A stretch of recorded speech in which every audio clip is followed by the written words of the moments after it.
दोस्तों ये तो आप सभी जानते हैं कि भारत का 2024 का बजट आ चुका है और इस पर मैंने ये वाला वीडियो बनाया था। तो गैस क्या होता है कि जब भी भारत अपना बजट निकालता है तो भारत अपने बजट में कुछ पैसा अपने आसपास के पड़ोसी कंट्रियों के लिए निकालता है, जिसमें मालदीव भी शामिल है। लेकिन इस बार का जो बजट निकला है उसमें सभी पड़ोसी देशों के लिए जो बजट निकलता है उसमें थोड़ा सा कटअप किया गया है, लेकिन जो सबसे ज्यादा कटअप किया गया है वो है मालदीव के साथ। इंडियन गवर्नमेंट अपने बजट में से मालदीव को जो भी एड देती थी उसमें 22% का कटअप किया गया है। तो इस वीडियो में हम समझते हैं कि सरकार अपने पड़ोसी कंट्रियों को एड क्यों देती है और भारत के बजट में मालदीव को कितना ऐड दिया जाता था, इस बार कितना ऐड दिया जाएगा। और सबसे बड़ा सवाल कि हम अपने बजट का कुछ हिस्सा कुछ पैसा इन देशों को क्यों देते हैं, ऐसा करना क्यों जरूरी है, इससे हमें क्या फायदा होता है। नमस्ते and welcome you all world affair, मैं हूं विकास।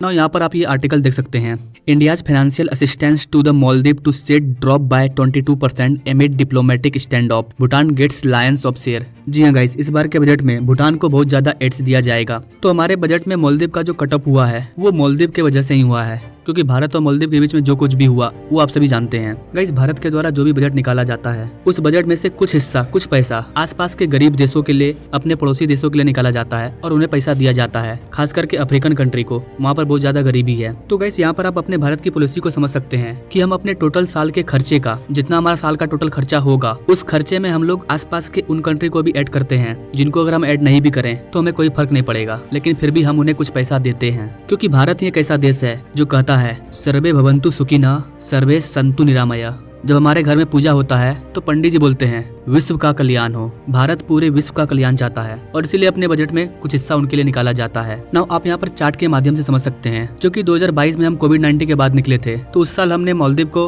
183.2 करोड़ रुपया दिया था असिस्टेंस के रूप में, यानी कि फ्री में एज ए दान कर दिए। 183 करोड़ रुपया हम मालदीव को दान कर दिए, जिसको हम बाद में मांगते नहीं है। इसके बाद 2023-24 के बजट में कहा गया था कि हम मालदीव को 400 करोड़ रुपया देंगे असिस्टेंस के रूप में, लेकिन हमने दिया कितना, 770.9 करोड़ रुपया। जी हाँ गाइस, इस बार 2023-24 में जब ये हंगामा हुआ मालदीव और भारत के बीच में, उस टाइम हमने मालदीव को 770.9 करोड़ रुपया दिया। लेकिन अब जो बजट आया है 2024-25 का, उसमें सरकार बोल रही है कि हम मालदीव को 600 करोड़ रुपया देंगे, यानी कि 2023-24 में हमने 770 करोड़ दिया। उसके बाद हम बोल रहे हैं कि 2024-25 में हम 600 करोड़ देंगे, यानी 170 करोड़ की घटौती होगी। लेकिन 600 करोड़ में कितना पैसा मालदीव को दिया जाएगा ये तो अगले साल के फाइनेंशियल ईयर में पता चलेगा, क्योंकि मालदीव का जो हरकत है उसके हरकत को देख करके लगता नहीं है कि वो असिस्टेंस के लायक है, लेकिन भारत सरकार की जो नीतियां हैं सरकार उसको फॉलो करेगी। तो कुल मिलाकर हमने अपने बजट में मालदीव के लिए 22% का कटअप किया है और इस 170 करोड़ रुपया को अगर भारत लक्षद्वीप में लगा देगा तो हमारा लक्षद्वीप ग्रो करेगा। मालदीव ने जो भी किया उसका खामियाजा वो भुगत रहा है। मैं आपको 2024 के जनवरी का लिस्ट दिखा रहा हूँ। एक समय था जब इंडिया मालदीव में टूरिज्म के मामले में नंबर 1 पे रहता था, लेकिन इस बार 2024 के जनवरी का जो डाटा आया है उसमें इंडिया 5 नंबर पर है। 13,989 लोग मालदीव घूमने के लिए गए थे,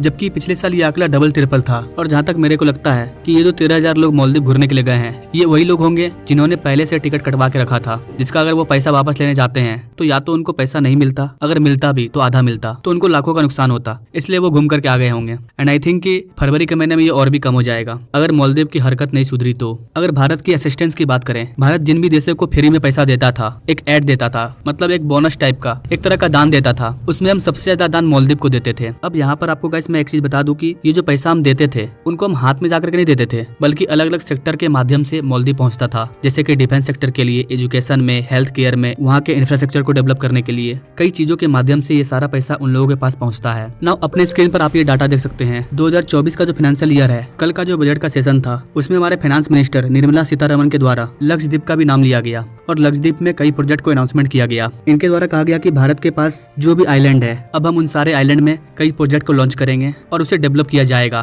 ताकि भारत के लोग वहाँ पर टूरिज्म के लिए जाएं और विदेशों का भी टूरिज्म भारत की ओर आकर्षित हो, जैसे कि पोर्ट कनेक्टिविटी, टूरिज्म इंफ्रास्ट्रक्चर, इसके अलावा एमिनिटीज। और इस साल हमारे एक्सटर्नल मिनिस्टर को 22,154 करोड़ रुपया दिया जाएगा, जबकि 2023-24 के फाइनेंशियल ईयर में 18,500 करोड़ रुपया दिया गया था। तो जो ये पैसा इस मिनिस्ट्री को दिया जाएगा, तो इस मिनिस्ट्री के द्वारा इस पैसा को अलग अलग देशों में दिया जाएगा, उसका अलग अलग यूज होगा। अब अगर असिस्टेंस फंड की बात करें, जो भी हम दूसरे देशों को दान में पैसा देते हैं, उस पैसे की बात करें तो 2023-24 के फाइनेंशियल ईयर में हमने 5,426 करोड़ रुपया साइड किया था कि इन लोगों को दिया जाएगा और दिया गया। लेकिन इस बार का जो बजट आया 2024-25 का, इसमें हमने उन लोगों के लिए 4,883 करोड़ रुपया अलग किया है, मतलब इतना रुपया उन लोगों को दिया जाएगा। देखा जाए तो पिछले बार के कंपेयर में 10% की गिरावट हुई है। और इस 4,800 करोड़ रुपया जो हम कुछ देशों को दान में देंगे, उसमें से सबसे ज्यादा दान भूटान को जाएगा। दान मतलब असिस्टेंस एड के रूप में 4,000 करोड़ रुपया में से लगभग 2,000 करोड़ रुपया हम सिर्फ भूटान को देंगे। देखिए, भूटान को पैसा देना इसलिए जरूरी है है, क्योंकि भूटान अभी हमारे लिए बहुत इंपॉर्टेंट पार्ट है। अगर हम उनको पैसा नहीं देंगे तो हो सकता है कि चीन उसे ज्यादा पैसा दे और वो लालच में आ जाए और कुछ ऐसा वैसा कर ले, चाइना के साथ कुछ ऐसा डील कर ले